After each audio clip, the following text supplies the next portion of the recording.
Hi viewers, welcome to our channel. ప్రస్తుతం మనతో పాటు సీనియర్ జర్నలిస్ట్ దామ బాలా సార్ వాడితో మాట్లాడు. నమస్కారం సార్. ఢిల్లీలోని ఒక ఐఏఎస్ కోచింగ్ సెంటర్ లో వరద కారణంగా 3 స్టూడెంట్స్ చనిపోయారు సార్. ఇప్పుడు ఇది దేశవ్యాప్తంగా కూడా చర్చనీయాంశమైంది. అందులో ఒక తెలంగాణ అమ్మాయి కూడా ఉంది.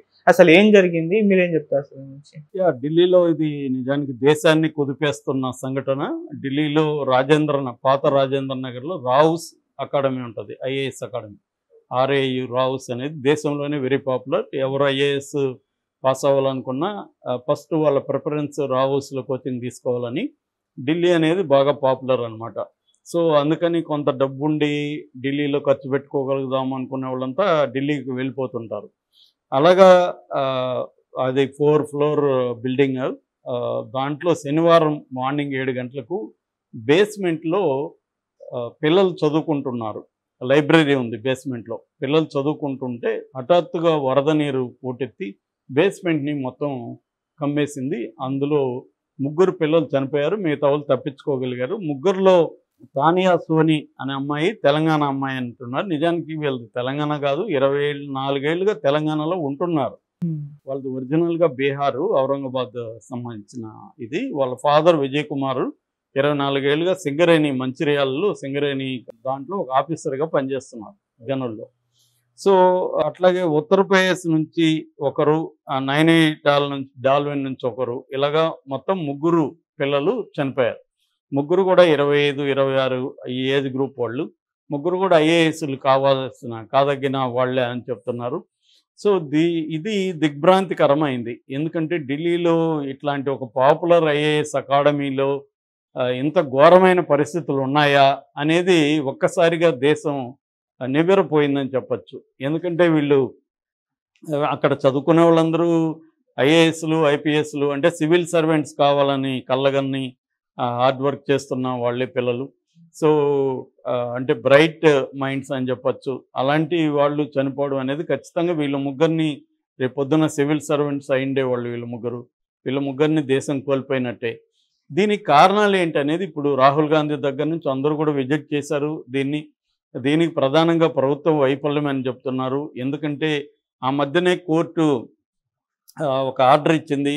ఈ ఏరియాలో, ఒకే ఏరియాలో, మామూలుగా మనకు కూడా ఇక్కడ గాంధీనగర్ ఏరియాలోనే సెంట్రలైజ్డ్గా అన్నీ ఒకే చోట ఉంటాయి కోచింగ్ ఇన్స్టిట్యూట్లన్నీ.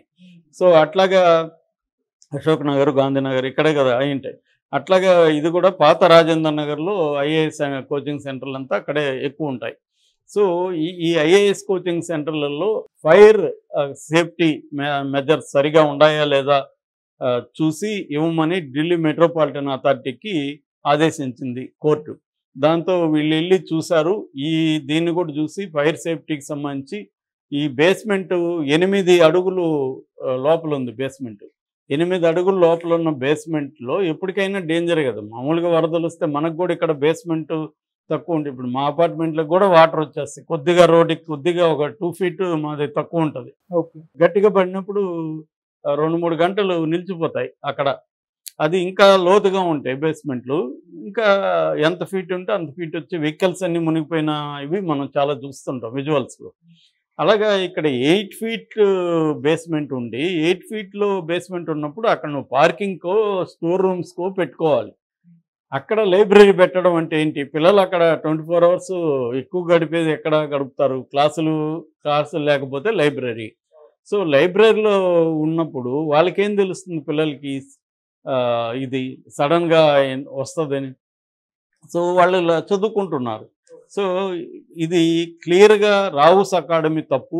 రావుస్ అకాడమీకి వీళ్ళు ఎలా సర్టిఫై చేశారు? సర్టిఫై చేసినప్పుడు వీళ్ళ అధికారులు, మున్సిపల్ అధికారులు ఏం చెప్పారంటే, మీరు ఈ బేస్మెంట్ మూసేయండి లేదా వేరే దానికి వాడండి, లైబ్రరీని ఇక్కడ నుంచి తీసేయండి అని చెప్పారు.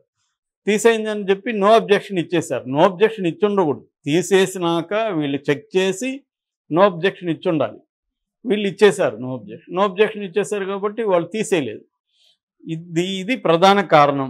అంటే క్లియర్గా రావుస్ అకాడమీ కారణం, వీళ్ళు కారణం. రావుస్ అకాడమీ వాళ్ళు చెప్పే లాజిక్ ఏంటంటే, ఇక్కడ రియల్ ఎస్టేట్ ఇవి బాగా పెరిగిపోయినాయి, రెంట్లు పెరిగిపోయినాయి, మాకు సరిపోవట్లేదు, ఈ బిల్డింగు వేరే బిల్డింగ్ తీసుకొని పెడదామంటే మాకు కాస్ట్ పెరిగిపోతుంది, ఈ కాస్ట్ మళ్ళీ మేము పిల్లల మీద వేయాలి, పిల్లలు భరించే పరిస్థితుల్లో లేరు, కాబట్టి మేము అక్కడ నడుపుతున్నాం. సడన్గా ఇంత వర్షం పడి ఇట్లా వస్తుందని మేము ఎప్పుడు ఊహించలేదు, ఎప్పుడు జరగలేదు అని వాళ్ళు వాదిస్తున్నారు.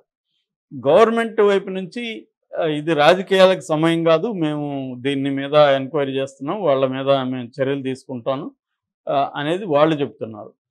సో ఇక్కడ ఎవరు నేరస్తులు అనే చర్చ జరుగుతుంది. ఈ నిజానికి ఇది జరిగినప్పుడు మాత్రమే మనం చర్చిస్తాం, కానీ హైదరాబాద్లో దాదాపు ప్రతి బిల్డింగ్లో ఇలాంటివి ఉంటాయి.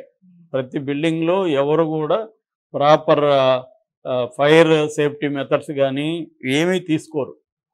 రెండోది ఏంటంటే డీవియేషన్స్ అనేవి వెరీ వెరీ కామన్. ఎట్లాగో గవర్నమెంట్ ఏం చేస్తుంది, బీఆర్ఎస్ స్కీమ్స్ కింద బిల్డింగ్ రెగ్యులేషన్ ఇది కింద స్కీమ్ కింద ఏం చేసింది బీఆర్ఎస్ అని, ఇట్లా డీవియేషన్స్ ఉన్న వాళ్ళకి అందరికీ రెగ్యులరైజేషన్ కూడా గవర్నమెంట్ ఎప్పుడో ఒకప్పుడు చేసేస్తూ ఉంటుంది. అందుకని ఎట్లాగో చేస్తారులే అని చెప్పి వీళ్ళు చేసేస్తున్నారు. గవర్నమెంట్ ఎందుకు ఈ పని చేస్తుందంటే గవర్నమెంట్కి ఇన్కమ్ కావాలి.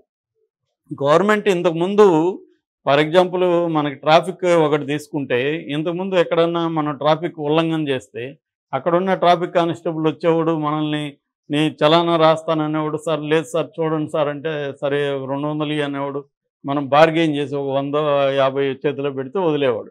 ఇప్పుడు గవర్నమెంట్ ఏం చేసింది, ఇదెందుకు వాళ్ళకి పోవాలి, మనకే వస్తే మనకు ఆదాయం వస్తుంది కదా అని చెప్పి రేట్లు పెంచేసి స్పీడ్ పోతున్నాడనో, రెడ్ లైట్ క్రాస్ చేశాడనో, ఇంకో ఎక్కడో పార్క్ చేశాడనో మనల్ని బాదుతున్నారు. 2 వీలర్స్ని, ఆటోల్ని, కార్లని బాది గవర్నమెంట్ ఇన్కమ్ సంపాదిస్తుంది. గవర్నమెంట్ దగ్గరున్న లాజిక్ ఏంటి, మేము ప్రజలకి ఉచిత పథకాలు ఇవ్వాలి, అవి ఇవ్వాలి, ఎక్కడి నుంచి మాకు డబ్బులు వస్తుంది, మేము మీ దగ్గరే లాగాలి కదా అని వీళ్ళు చెప్తారు. నిన్నెవడు అసలు ఏమన్నాడా అంటే అందరూ ఇస్తున్నారు, మేము ఇవ్వాలి, ఇవ్వకపోతే ఓట్లు రావు మాకు అని వాళ్ళ లాజిక్ చెప్తున్నారు. సో అదేదో ఎండు చేపల కథ ఉంది కదా, చేప ఎందుకు ఎండలేవంటే రాజుగారి కథ, అలాగా ఇది ఎవరిని అడిగినా వాళ్ళ వైపు నుంచి ఒకటి చెప్తున్నారు. సో ఫైనల్గా ఫేట్ కిందకి వెళ్ళిపోతుంది. ఫైనల్గా వాళ్ళ తలరాత అక్కడ ఆ టైంలో ఉన్నారు, చచ్చిపోయారు అని ఫేట్ కిందకి ఇది మారిపోతుంది. అంటే ఏ వ్యవస్థ బాధ్యత తీసుకునే పరిస్థితిలో ఇవాళ మన ఇండియాలో లేదు. అన్ని వ్యవస్థలు దాని కారణాలు వాళ్ళకు ఉన్నాయి. ఇప్పుడు బిల్డర్ చెప్తాడు, మేము ఇంత కష్టపడి చేస్తే వీడు 3 కట్టమంటారు, 3 అంతస్తులు కడితే మాకు వర్కౌట్ అవుతారు, మాకు ల్యాండ్ కాస్ట్ ఇక్కడ ఎక్కువ ఉంది, కన్స్ట్రక్షన్ కాస్ట్ పెరిగిపోయింది, మీరు 3 అంతస్తులు లేపద్దని లేపి పైన చేయొద్దంటే మాకు వర్కౌట్ కాదు అని వాళ్ళు చెప్తారు. సో అందుకని మేము ఒక పెంట్ హౌస్ వేసి దాన్ని అమ్ముకుంటున్నాం అని వాళ్ళు చెప్తారు. సో ఈ గవర్నమెంట్ అధికారులు అంటే మేము లంచాలు ఇచ్చి ఉద్యోగాల్లోకి వచ్చాం, మాకు లంచాలు తీసుకోకపోతే మేము ఎలాగా చేయాలి అని వాళ్ళు చెప్తారు. ఇలాగా ప్రతి ఒక్కడు వాడోడు కారణం చెప్తూ బతికేస్తున్నారు. దీంట్లో బలయ్యే వాళ్ళు సోకాల్డ్ ఫేట్ సరిగా లేని వాళ్ళు బలవుతున్నారు. అట్లా ఇప్పుడు పాపం ఈ పిల్లలు ఎంతో కష్టాలు పడి అక్కడ చదువుకుందామని వెళ్ళిన పిల్లలు, ఈ తల్లిదండ్రులు ఇప్పుడు ఈ ఏజ్ గ్రూప్ వాళ్ళు చనిపోతే, మామూలుగా పిల్లలు ఎవరు చనిపోయినా తల్లిదండ్రులు ఖచ్చితంగా జీవితాంతం బాధ ఉంటుంది. అది మరీ ఏజ్ గ్రూపు 25 వచ్చి ఇంకా ఐఏఎస్ సివిల్స్ అవ్వబోతున్నారు అన్న ఒక మొత్తం హోప్స్ అంతా వాళ్ళ మీద పెట్టుకున్న తల్లిదండ్రుల పరిస్థితి అతి దారుణంగా ఉంటుంది.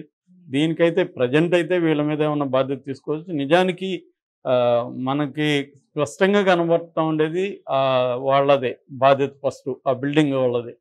వాళ్ళకి వేరే ఏదైనా చేయాలి తప్ప వాళ్ళ లాభాల్లో కట్ చేసుకోవాలి. వాళ్ళకి ఎప్పటి నుంచో ఉంది, బోలు లాభాలు వచ్చి ఉంటాయి, దాని సేఫ్టీ ఒక లైబ్రరీ పెట్టుకోవడానికి ఏంటి ఇంకో దగ్గర